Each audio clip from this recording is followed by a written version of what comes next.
My name is Margaret, and at 72 years old, I thought I had learned all the lessons life had to teach me about trust, family, and betrayal. I was wrong.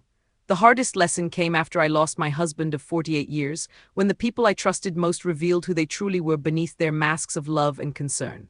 When Harold passed away last October, I felt like half of my soul had been ripped away.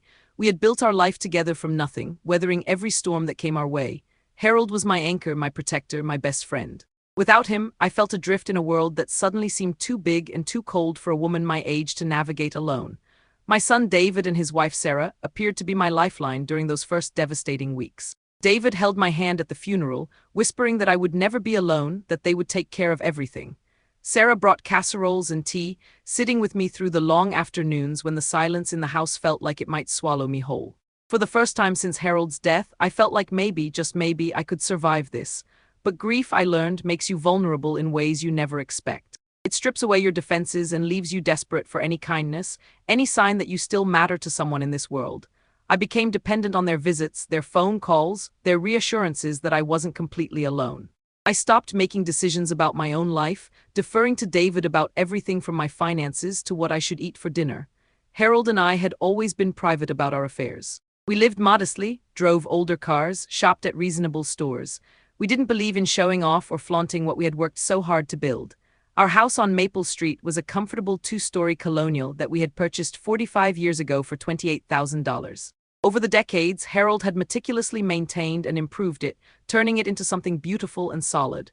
The neighborhood had grown up around us, property values rising steadily as young families moved in and established themselves. What people didn't realize, what even David didn't fully understand, was the true nature of our financial arrangements. Harold had been incredibly forward-thinking about estate planning and property ownership. He had consulted with lawyers and financial advisors years before his death, making sure that I would be protected no matter what happened. But in my grief, I had never thought to explain these details to anyone. I trusted that my family loved me enough to never need such explanations. David had always been a good son, or so I thought. He called regularly, visited for holidays, brought his children to see their grandparents. But I began to notice changes in him after Harold's funeral. He started asking probing questions about my finances, suggesting that I might be overwhelmed by managing the house on my own. He volunteered to take over my banking, to handle the maintenance calls, to make sure all the bills were paid on time. At first, I was grateful. The paperwork and phone calls felt insurmountable some days. Having David step in felt like having a piece of Harold back, someone strong and capable to lean on. I signed papers he brought me, trusting that he was acting in my best interest. I gave him access to my checking account for household expenses. I let him schedule repair appointments and handle contractor estimates. Sarah, meanwhile, had become increasingly involved in my daily routine. She would arrive unannounced, claiming she wanted to check on me, but I noticed she spent a lot of time examining my belongings, asking questions about antiques and jewelry, commenting on how much space I had in the house for just one person. Her concern felt performative, like she was playing a role rather than genuinely caring about my well-being. The first real warning sign came about 3 months after Harold's death. I had been feeling more like myself, starting to cook again and maintain my garden. I mentioned to David that I was thinking about repainting the living room, something Harold and I had discussed before he got sick. David's reaction was swift and sharp. "Mom, you shouldn't be making big decisions like that right now," he said, his voice taking on a tone I had never heard before. "You're still grieving. You might regret spending money on things like that. Maybe we should talk about whether this house is really practical for you anymore." The conversation that followed was surreal. David began listing all the ways the house was too much for me. The stairs were dangerous for someone my age. The yard was too big to maintain. The neighborhood was changing and I might not be safe living alone. He painted a picture of me as a frail, confused old woman who couldn't possibly manage her own life, let alone a 3-bedroom house with a 2-car garage and a 1/4-acre garden. I tried to protest, to remind him that I was perfectly capable of making my own decisions, but Sarah joined in with her own concerns. She worried about me falling down the stairs. She worried about strangers taking advantage of an elderly woman living alone. She worried about the financial burden of maintaining such a large property. Their tag-team approach left me feeling defensive and uncertain. "We're just thinking about what's best for you, Mom," Sarah said, reaching over to pat my hand in a way that felt condescending rather than comforting. "You've been through so much. You deserve to have less stress, not more. There are lovely senior communities where you could have friends your own age and not worry about house maintenance." The idea of leaving the house Harold and I had shared for decades made my stomach turn. Every room held memories. The kitchen where we had cooked thousands of meals together, the living room where we had watched our children grow up, the bedroom where we had held each other through good times and bad, the garden where Harold had taught our grandchildren to plant tomatoes and sunflowers. This wasn't just a house, it was the physical embodiment of our entire life together, but my protests seemed to fall on deaf ears. David and Sarah exchanged glances that I was beginning to recognize, looks that said they had already made decisions about my life without consulting me. They spoke about me as if I weren't in the room, using phrases like "at her age" and "in her condition" and "for her own good." The next few months became a slow erosion of my autonomy. David took over more and more of my affairs, claiming it was too complicated for me to understand. He redirected my mail to his house, saying it would be easier for him to sort through the important items. He convinced me to give him power of attorney for financial matters, presenting it as a simple precaution in case I ever became unable to make decisions for myself. Sarah, meanwhile, began bringing real estate magazines and brochures for retirement communities. She would spread them out on my kitchen table during her visits, pointing out amenities and activities, talking about how much simpler my life could be. She made appointments for us to tour facilities, claiming she just wanted me to see what options were available, no pressure to make any decisions. I felt like I was drowning in their concern, suffocating under the weight of their insistence that they knew what was best for me. Every time I tried to assert my independence, they would remind me of some small mistake I had made, some sign that I wasn't quite as sharp as I used to be. They made me doubt my own judgment, my own capabilities, my own worth. The breaking point came on a Tuesday evening in March. I had gone to bed early, exhausted from a day of Sarah's relentless suggestions about downsizing and David's questions about my expenses. But I couldn't sleep. My mind was racing with worry and confusion about the direction my life seemed to be taking without my consent. I got up to make myself some tea, thinking the familiar routine might help me relax. As I was waiting for the water to boil, I heard voices from the living room. David and Sarah must have let themselves in with the spare key I had given them for emergencies. I was about to call out and let them know I was awake when I heard Sarah's voice, sharp and clear in the quiet house. "She's becoming more useless every day," Sarah was saying, her tone completely different from the sweet, concerned voice she used when speaking to me directly. "She can barely manage her own medications, and yesterday she forgot she had already paid the electric bill and almost paid it again. It's time to face reality, David. She can't live here anymore." I froze in the doorway between the kitchen and living room, my heart pounding so hard I was afraid they might hear it. These were the people I had trusted with my grief, my vulnerability, my future. And this was how they talked about me when they thought I couldn't hear. "I know," David replied, and the casual agreement in his voice felt like a physical blow. "I've been thinking the same thing. The question is how to approach it without her getting upset and making things difficult. We need to be smart about this," Sarah continued. "The house is worth at least $480,000 in this market, maybe more. If we can get her into one of those assisted living places, she'll have monthly fees that will eat up her savings gradually. That's actually better for everyone involved because it means less inheritance taxes to deal with later." I gripped the doorframe to keep myself from falling. They were discussing my life, my home, my future as if I were already dead, as if my wishes and feelings meant nothing at all. But what came next was even worse. "The beauty of having power of attorney," David said, and I could hear the satisfaction in his voice, "is that we can make these decisions for her if we frame them as being in her best interest. Her doctor already noted some mild cognitive decline in her last checkup. If we document a few more incidents of confusion or forgetfulness, we can make a case that she's not competent to live independently." Sarah laughed, and the sound was like ice in my veins. "You're brilliant, honey, and once she's settled somewhere safe and supervised, we can put the house on the market. The timing is perfect with interest rates being what they are. We could probably get asking price or better if we stage it right. The best part," David continued, his voice growing more animated as he warmed to his theme, "is that she'll actually be grateful eventually. She'll realize we were right all along, that she couldn't handle living here by herself. She'll see that we were protecting her from making a terrible mistake." I stood there in the darkness, listening to my son and daughter-in-law plan to steal my life out from under me, and I felt something shift inside my chest. The grief and confusion that had clouded my thinking for months suddenly cleared, replaced by a cold, sharp clarity I hadn't felt since Harold's death. They thought I was weak. They thought I was helpless. They thought I was a confused old woman who could be manipulated and controlled without consequence. They thought they could take everything Harold and I had built together and turn it to their own profit while convincing themselves they were doing me a favor.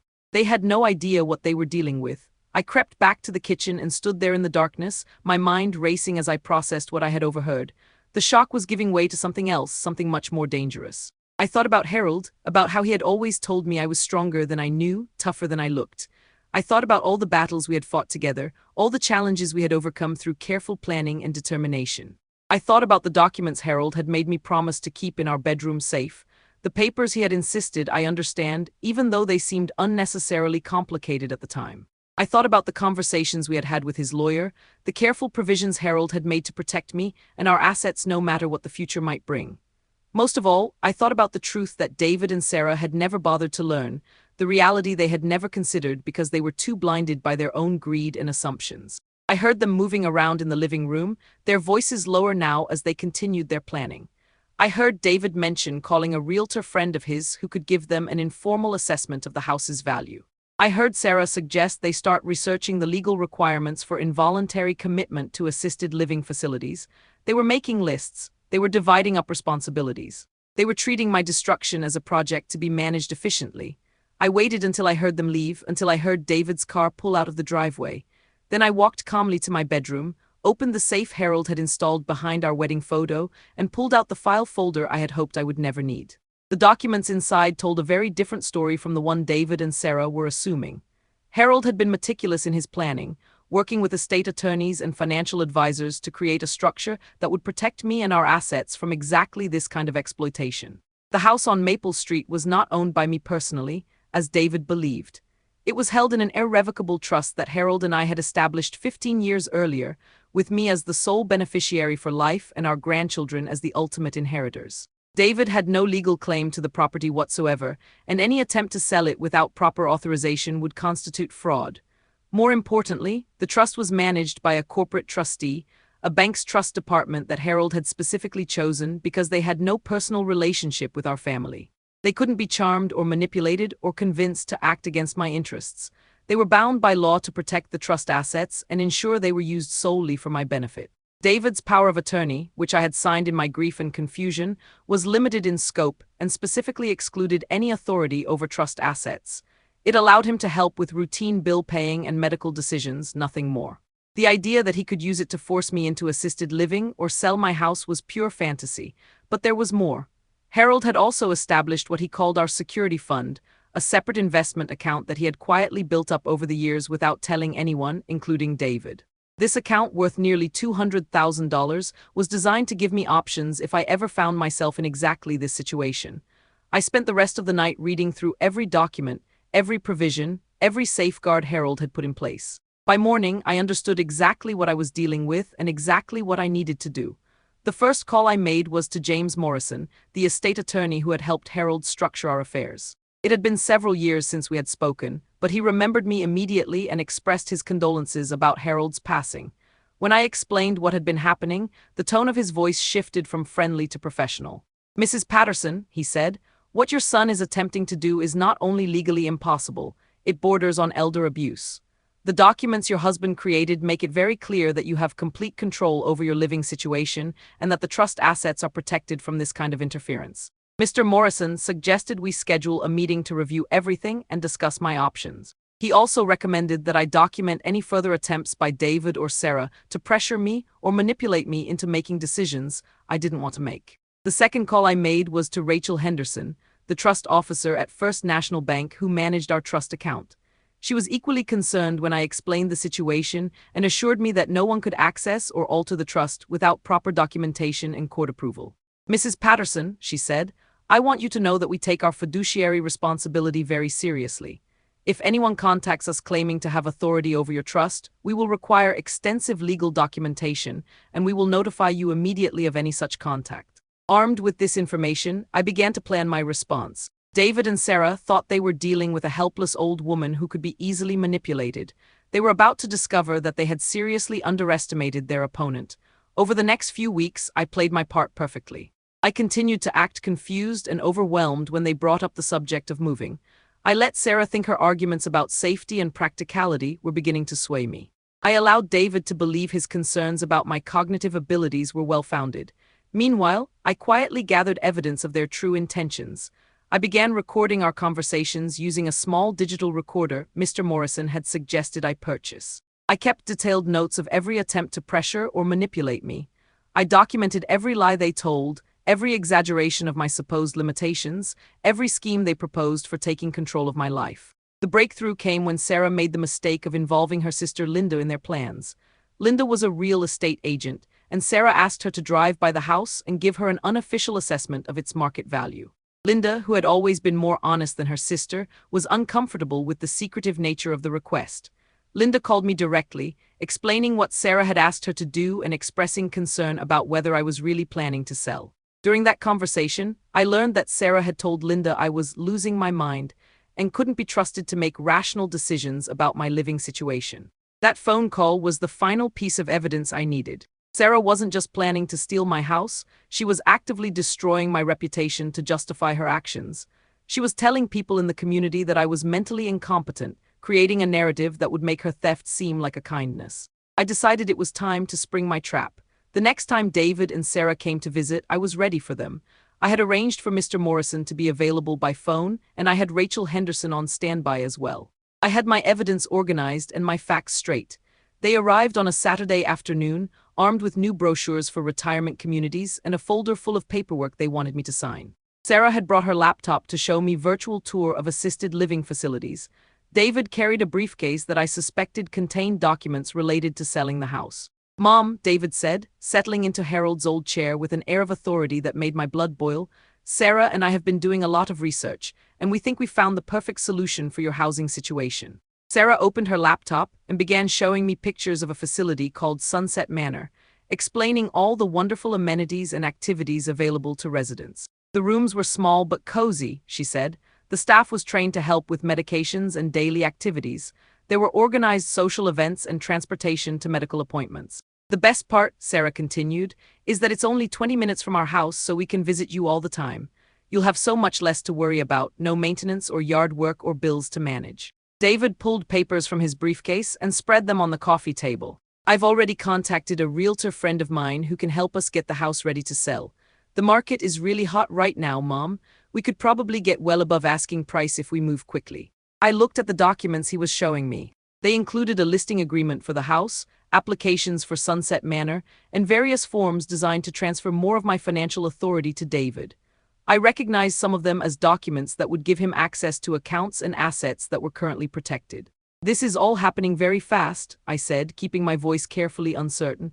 "I'm not sure I understand all of these papers." "That's okay, Mom," Sarah said, her voice dripping with false sweetness. "That's why you have David to help you. You don't need to understand all the details. We'll take care of everything." David nodded eagerly. "The important thing is to get this process started. The sooner we can get you settled somewhere safe and appropriate, the better. You've been struggling here by yourself for too long." I picked up the listing agreement and pretended to study it carefully. "This says the house is worth $480,000. Is that really what it's worth?" "Actually, it might be worth even more," Sarah said, barely able to contain her excitement. "Linda thinks we could get $500,000 or better in this market. That would give you plenty of money to pay for your care at Sunset Manor for many years." "And what happens to the money that's left over?" I asked innocently. David and Sarah exchanged a quick glance before David answered. "Well, eventually it would become part of your estate, which would be distributed according to your will. But let's not worry about that right now. The important thing is making sure you're taken care of." I nodded as if this explanation satisfied me, but inside I was documenting every lie, every manipulation, every attempt to convince me to sign away my rights and property.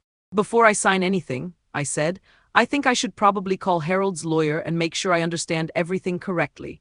Harold always insisted we check with Mr. Morrison before making big financial decisions. The effect of those words was immediate and telling. David's face darkened and Sarah's smile became noticeably strained. "Mom, I don't think that's necessary," David said quickly. "These are pretty straightforward documents, and Mr. Morrison charges a lot of money for consultations. Besides, his specialty was estate planning, not elder care transitions." Sarah leaned forward, her voice taking on an urgent tone. "Mrs. Patterson, I really think you're overthinking this. We've done all the research already. We know what's best for your situation. Sometimes too many opinions just make things more confusing." But I was already reaching for my phone. "I'm sure Mr. Morrison won't mind taking a quick call. Harold always said he was very helpful and patient with questions." I dialed the number I had memorized, and Mr. Morrison answered on the second ring, exactly as we had arranged. "Mr. Morrison," I said loudly enough for David and Sarah to hear clearly, "this is Margaret Patterson. I have my son and daughter-in-law here, and they've brought me some papers about selling my house and moving to an assisted living facility. I wanted to check with you before signing anything." What followed was a masterful performance by Mr. Morrison. He asked me to read him the key details from the documents David had brought, and his responses grew increasingly concerned as I described the listing agreement and financial authorizations. "Mrs. Patterson," he said, his voice carrying clearly through the phone's speaker, "I need to inform you that several of these documents appear to be based on incorrect assumptions about your legal and financial situation." I saw David's face go pale as Mr. Morrison continued. "The house on Maple Street is held in an irrevocable trust, with you as the lifetime beneficiary. Your son has no legal authority to sell that property, and any attempt to do so would constitute fraud." Sarah's laptop slipped from her fingers, and I heard it hit the floor with a sharp crack. "Furthermore," Mr. Morrison continued, "the power of attorney you granted your son specifically excludes authority over trust assets. He cannot make decisions about your housing or force you to move from your home." David found his voice and leaned toward the phone. "Mr. Morrison, this is David Patterson. I think there might be some confusion here. My mother has been showing signs of cognitive decline, and we're just trying to protect her from making decisions she might regret." The silence on the other end of the phone was deafening. When Mr. Morrison spoke again, his voice was ice cold. "Mr. Patterson, I met with your mother just last week to review her affairs and update her will. She was completely lucid, fully competent, and very clear about her wishes regarding her living situation. What you're describing sounds like an attempt to declare her incompetent for your own financial benefit." Sarah made a choking sound, and David's briefcase slid from his lap, papers scattering across the floor. "I think," Mr. Morrison continued, "that it would be wise for all parties to take a step back and reconsider this situation. Mrs. Patterson, would you like me to explain to your family the legal protections your husband put in place specifically to prevent this kind of exploitation?" "Yes," I said, settling back in my chair with deep satisfaction. "I think that would be very helpful." What followed was 15 minutes of the most beautiful legal education I had ever witnessed. Mr. Morrison explained in detail how Harold had structured our affairs to protect me from exactly this situation. He described the trust arrangements, the limited scope of David's power of attorney, and the criminal penalties for elder abuse and fraud. He also mentioned, almost casually, that he had been documenting our recent conversations and that he had concerns about potential exploitation that might need to be reported to Adult Protective Services if the pressure on me continued. By the time he finished speaking, David and Sarah looked like they had seen a ghost. The papers they had brought were scattered across my living room floor like the remnants of their shattered schemes. "Mrs. Patterson," Mr. Morrison concluded, "I want you to know that you have complete control over your living situation. No one can force you to sell your home or move to a facility against your will. The legal protections your husband created are ironclad." After I hung up the phone, the silence in the room was deafening. David stared at the scattered papers as if they might rearrange themselves into something less incriminating. Sarah sat frozen, her face cycling through expressions of shock, fear, and something that might have been shame. Finally, David cleared his throat. "Mom, I think there's been a misunderstanding. We were just trying to help. We never meant to pressure you into anything you didn't want to do." I looked at him for a long moment, this man I had raised, this person I had loved and sacrificed for, who had been planning to steal my home and destroy my independence for his own financial gain. "David," I said quietly, "I heard you and Sarah talking that night 3 weeks ago. I heard you call me useless. I heard you planning to declare me incompetent so you could sell my house. I heard Sarah laugh about how grateful I would be once you had stolen my life from me." The color drained completely from both their faces. Sarah opened her mouth as if to speak, then closed it again without making a sound. "I know exactly what you were trying to do," I continued, my voice growing stronger with each word. "You thought I was a confused old woman who could be manipulated and controlled. You thought you could take everything Harold and I worked for and convince yourselves you were doing me a favor." David tried to interrupt, but I held up my hand to stop him. "I also know that you've been telling people in the community that I'm losing my mind, that I can't be trusted to make my own decisions. Sarah, your sister Linda called me. She was concerned about the things you've been saying about my mental state." Sarah's face crumpled and she began to cry, but these weren't tears of remorse, they were tears of someone who had been caught and was facing consequences. "The truth is," I said, standing up and walking to Harold's old desk, "I am not useless and I am not helpless. I'm a 72-year-old woman who has survived the Depression, raised 2 children, built a successful life with her husband, and weathered every storm that came our way. I am not going anywhere." I pulled out the folder of documents I had prepared and placed it on the coffee table where their fraudulent papers had been. "This folder contains copies of all the trust documents, the real estate ownership records, and the financial account statements that show the true nature of our family's assets.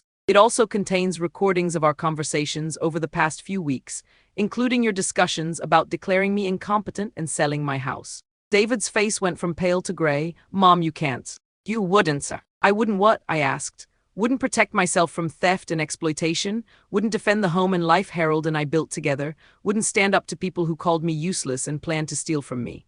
I sat back down and looked at both of them with all the authority Harold had always said I possessed. Here's what's going to happen, I said. First, you're going to take your fraudulent documents and leave my house.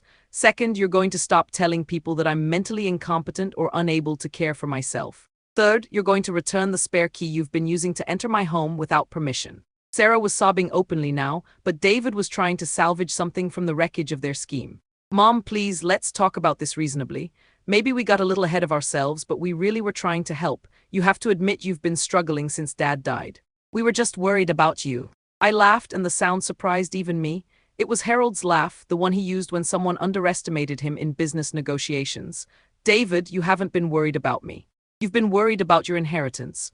You saw a grieving widow and thought you could manipulate her into giving you early access to assets that aren't even yours to inherit. I opened the folder and pulled out a document that made David's eyes widen with recognition. This is a copy of Harold's will, which you apparently never bothered to read carefully. The house is held in trust for my lifetime, and upon my death it passes directly to your children, not to you. You would never have inherited this property anyway. The implications of this revelation hit David like a physical blow. Not only had his scheme been legally impossible, but the entire premise had been based on a fundamental misunderstanding of our estate planning. The trust account that manages the house has nearly $2 million in assets, I continued, all of which is designated for my care and comfort during my lifetime. If there's anything left when I die, it will go to establish college funds for the grandchildren. Sarah stopped crying and stared at me with undisguised shock. They had thought they were dealing with a modestly comfortable elderly woman who owned a nice house. They were actually dealing with someone who controlled significant wealth and had legal protections they couldn't even comprehend. But most importantly, I said, my voice becoming ice cold, you need to understand that your behavior over the past few months has shown me exactly who you really are. You saw my grief and vulnerability as an opportunity to exploit. You saw my trust as weakness to be manipulated. I stood up again and walked to the front door, opening it wide. I want you both to leave now. I want you to think very carefully about whether you want to have any relationship with me going forward, because that relationship will be entirely on my terms. David gathered up his scattered papers with shaking hands while Sarah collected her broken laptop. As they reached the door, David turned back to me. Mom, I know you're angry, but we're still family. We can work through this. I looked at this man who had planned to steal my home and destroy my independence, who had been prepared to declare me mentally incompetent for his own financial benefit, and I felt something inside me close off forever. David, I said quietly, family doesn't do what you've done. Family doesn't call their mother useless. Family doesn't plot to steal from vulnerable relatives. Family doesn't lie to their community about their loved one's mental state. I stepped back into my house, the house Harold and I had built together, the house that was mine by law and by right and by 45 years of love and labor. If you want to have any relationship with me in the future, you'll need to prove that you understand what family actually means. Until then, I suggest you find somewhere else to focus your financial planning. I closed the door and turned the deadbolt, something I had never done when David was in the house before. Then I walked to the window and watched them sit in their car for several minutes, apparently having an intense conversation. I could see Sarah crying and David gesturing angrily. Finally, they drove away. The silence that followed felt different from the lonely quiet I had experienced since Harold's death. This was peaceful silence, the silence of a battle won and a home defended. I made myself a cup of tea and sat in Harold's chair, looking around at the living room where we had spent so many happy years together. I thought about Harold and how proud he would have been of the way I had handled the situation. He had always said I was tougher than I looked, more capable than I believed. He had spent years preparing legal protections for exactly this scenario, trusting that when the time came, I would be strong enough to use them. The next few weeks brought a series of consequences that unfolded exactly as Mr. Morrison had predicted. David called several times, trying to apologize and salvage some kind of relationship, but his apologies were all focused on getting caught rather than on the harm he had intended to cause. Sarah